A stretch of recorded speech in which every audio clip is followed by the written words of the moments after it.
Hi friends, आप सभी का आप ही के अपने यूट्यूब चैनल पर दिल से बहुत बहुत स्वागत है।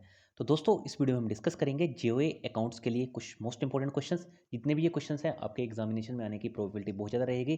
तो जो ये उड़ान सीरीज़ है उसका पार्ट फिफ्थ है, पोस्ट कोड 932 के लिए मोस्ट इंपॉर्टेंट क्वेश्चंस रहेंगे। टेलीग्राम और इंस्टाग्राम दोनों जगह जुड़ जाना। टेलीग्राम पे आपने रिसेंटली चेक भी किया होगा, मैं कुछ इंपॉर्टेंट क्वेश्चंस वहाँ पे डालता रहता हूँ, चाहे वो एचपी जीके से रिलेटेड हो, करंट अफेयर से रिलेटेड हो या फिर अकाउंटेंसी से रिलेटेड हो। तो एक बार जरूर ट्राई कर लेना टेलीग्राम पे जुड़ने की। इसके अलावा इंस्टाग्राम पे भी आप ज्वाइन कर सकते हैं for every video update. So before wasting any time, let's begin. Question number first, how is calls in arrear shown in the balance sheet on the liability side. तो आपको बताना है कि किस तरह से कॉल्स इन एरियर शो की जाती है बैलेंस शीट में ऑन द लाइबिलिटी साइड। तो राइट आंसर होगा इसका। तो दोस्तों, एरियर क्या होते हैं? एरियर आपने बहुत से टाइम सुना होगा, है ना। बहुत से बैंक एम्प्लॉयज़ होते हैं, या फिर आपने सुना होगा कोई गवर्नमेंट सेक्टर के एम्प्लॉयज़ भी होते हैं, या फिर प्राइवेट सेक्टर के एम्प्लॉयज़ भी होते हैं। उनको क्या मिलते हैं? एरियर्स मिलते रहते हैं। एरियर्स क्या होता है? सपोज करो मैं एक पब्लिक सेक्टर यूनिट के एग्जाम्पल ले लेता हूँ, ठीक है। पीएसयू में क्या हो गया? सपोज करो आपकी सैलरी का जो इंक्रीमेंट है वो पेंडिंग रह गया। कब पेंडिंग रह गया? 1 नवंबर को मान लेते हैं 2020 में, ठीक है। तो यहाँ से आपका जो सैलरी में इंक्रीमेंट लगना था वो पेंडिंग रह गया।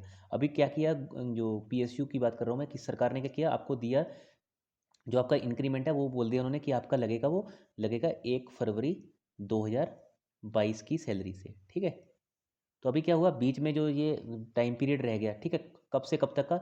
ये 2 महीने यहाँ के काउंट करना, नवंबर और दिसंबर के, ठीक है। तो ये 2 महीने ये हो गए, और 12 महीने हो गए 2021 के, और एक महीना हो गया कौन सा? जनवरी 2022 का। तो इस तरह से 15 महीने हो गए। तो 15 महीने का जो आपका जो बीच का डिफरेंस रह गया, जो आपकी सैलरी बढ़ के आई है, ठीक है। अब 2001 ठीक है, फरवरी मंथ में तो आपकी सैलरी बढ़ जाएगी, बट का जो उसका पुराने का सैलरी है वो किस तरह से मिलेगी? वो मिलेगी आपको एरियर्स की फॉर्म में। तो इसको कहा जाता है एरियर। तो ये कैसे शो किया जाएगा बैलेंस शीट में ऑन द लाइबिलिटी साइड? तो राइट आंसर इसका option A, by deducting the amount from the called up capital. Right answer रहेगा ऑप्शन ए। तो मैंने 12 के अराउंड क्वेश्चन इस वीडियो में इंक्लूड किए हैं, तो आप ट्राई करना सारे क्वेश्चन के आंसर देने की। बहुत डिफिकल्ट क्वेश्चन भी मैंने चूज़ किए हैं यहाँ पे, और कितना आपका स्कोर बन गया है वो भी जरूर शेयर करना, ताकि और कैंडिडेट्स को भी पता चल पाए कि आप और वो कहाँ पे लाई करते हैं एक्चुअल में, ठीक है। हाउ व्हाट डज पे आउट रेशो मीन? तो पे आउट रेशो को बेसिकली पीआर भी बोला जाता है, ठीक है।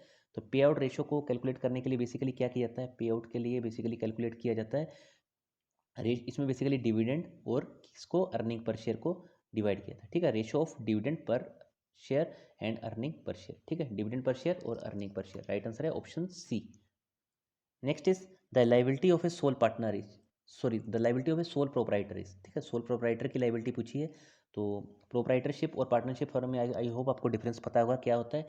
अगर नहीं पता है, अगर आपको लगता है कि प्रोपराइटर और पार्टनरशिप फर्म में जो भी इंपॉर्टेंट पॉइंट्स हैं, आप अगर चाहते हैं उसके ऊपर एक और अलग से वीडियो, तो जरूर बताना, क्योंकि पार्टनरशिप के ऊपर हमने देखा है हर एग्जाम में 1 से 2 मैक्सिमम 3 क्वेश्चन रहते ही हैं, ठीक है। तो फालतू के नंबर अगर आपको कटवाने नहीं है तो जरूर मुझे बता देना, मैं एक अलग से एक प्रोपराइटर और पार्टनरशिप के ऊपर जो मेन इंपॉर्टेंट पॉइंटर है, तो उसके ऊपर एक वीडियो बना दूंगा, ठीक है।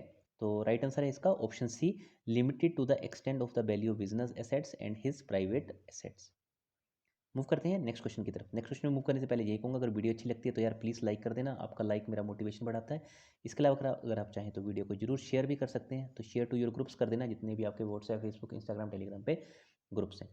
तो which the following document defines the scope of companies activities? तो कंपनी की एक्टिविटीज़ का स्कोप कौन सा डॉक्यूमेंट बताता है? तो इसको बोला जाता है, ओबीसी बात है, ये रहेगा ना, तो ये आर्टिकल ऑफ एसोसिएशन भी नहीं रहेगा, प्रोस्पेक्टस भी नहीं रहेगा, ये रहेगा MOA, that is memorandum of association, option A. Next is a letter of credit. तो लेटर ऑफ क्रेडिट बेसिकली क्या होता है? जैसे सपोज करो आपने बैंक गारंटी क्या होती है, ठीक है। बैंक गारंटी, जैसे आप इंडिया में बैंक गारंटी यूज़ करते होंगे, आपने बहुत सी बार सुना भी होगा कि मैंने किसी बैंक से बैंक गारंटी लेनी, तो इसमें बेसिकली क्या करता है, बैंक आपको गारंटी देता है। जब भी आपने, अगर बाई चांस आपने डिफॉल्ट किया, तो सामने वाली पार्टी को बैंक क्या करेगा, जो भी आपने गारंटी के फॉर्म में अगर एफडीआर वगैरह रखा है वो तोड़ के दे देगा, ठीक है। तो लेटर ऑफ क्रेडिट बेसिकली कब यूज़ होता है? जब आप एक्सपोर्ट और इम्पोर्ट का बिजनेस करते हो, ठीक है। तो letter of credit is produced by whom? तो इसको प्रोड्यूस कौन करेगा? तो इसको प्रोड्यूस करेगा इम्पोर्टर, ठीक है, खरीदने वाला। Next is an indent house is one which?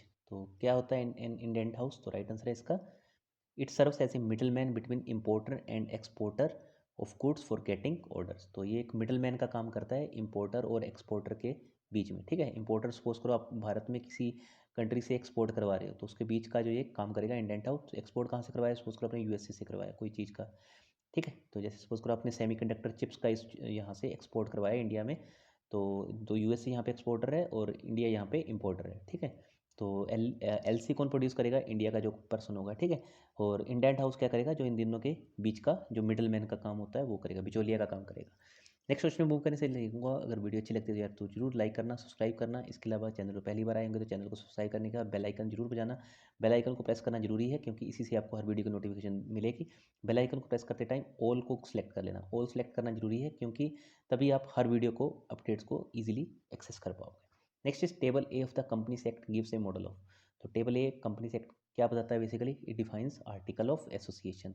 Option option D.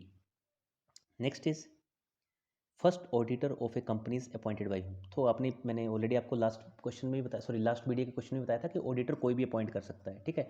इसके लिए बेसिकली शेयर होल्डर भी कर सकते हैं इसको, सेंट्रल गवर्नमेंट भी कर सकती है, कंपनी का लॉ बोर्ड भी कर सकता है, बीओडी भी कर सकते हैं। बट अगर आपने फर्स्ट टाइम ऑडिटर अपॉइंट करना है, ये कौन अपॉइंट करेगा, तो ये अपॉइंट करेंगे बीओडीज। बीओडीज क्या होते हैं, board of directors. Option D. Next question is which of the following is not a part of the usual content of the current file and audit working file. तो इसमें से कौन सा पार्ट नहीं है, तो राइट आंसर है memorandum of association and article of association.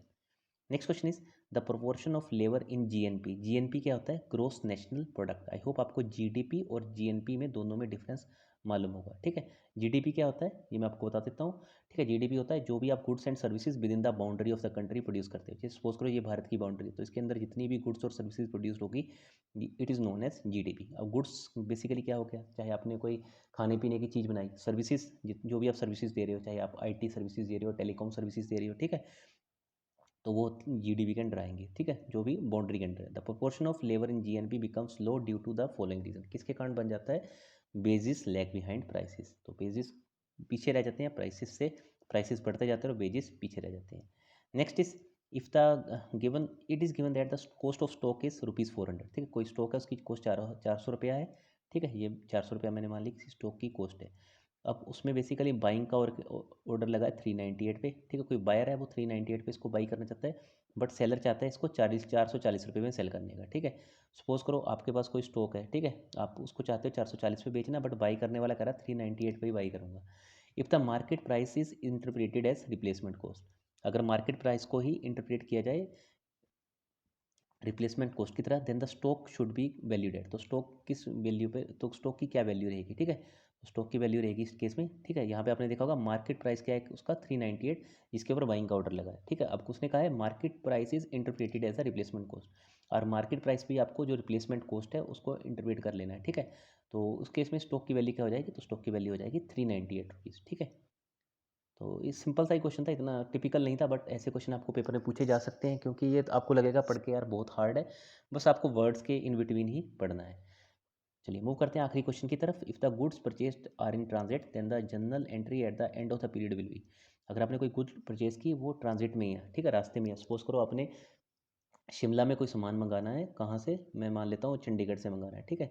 तो अभी आपने क्या किया, गुड परचेज कर लिया, पर बट वो रास्ते में है, ठीक है, ट्रक वगैरह से सामान आ रहा है। अभी क्या है, शिमला में बर्फ़ पड़ी हुई है, ठीक है। तो अभी सामान को आने में तो टाइम लगेगा, बट अपने को क्या करना, अपने को तो एंट्री तो जनरल में बनानी पड़ेगी। तो इस केस में कौन सी एंट्री पास होगी, तो बिल्कुल सही आंसर रहेगा इसका, गुड्स इन ट्रांजिट अकाउंट को डेबिट होगा और परचेज अकाउंट को क्रेडिट होगा, ठीक है। क्यों होगा ऐसा, क्योंकि परचेज तो आपने कर लिया है, उसको क्रेडिट करना पड़ेगा, गुड्स एंड ट्रांजिट अकाउंट को डेबिट करने का पड़ेगा, ठीक है। तो बी आंसर है इसका। तो चलिए दोस्तों इस वीडियो में इतने था। कोई भी डाउट हो, क्वेरी हो तो कमेंट करके जरूर आप पूछ सकते हैं, बता सकते हैं। कोई फीडबैक देना हो वो भी जरूर बता ही सकते हैं आप। इसके अलावा चैनल पर पहली बार आए होंगे तो सब्सक्राइब करना है आपको, बेल आइकन को प्रेस करना, घंटा ही जरूर बजा देना क्योंकि इसी से ही नोटिफिकेशन मिलेगा। मैं मिलूंगा आपसे नेक्स्ट वीडियो के साथ। Till then stay safe, stay happy, और अपना और अपने परिवार का ध्यान रखिए। और कोविड-19 की जो भी आपके लोकल जितनी भी आपको पता है कि जो जो एडवाइजरीज निकलती हैं उनका पालन कीजिए। So thank you so much, bye bye for now, and as always God bless you all.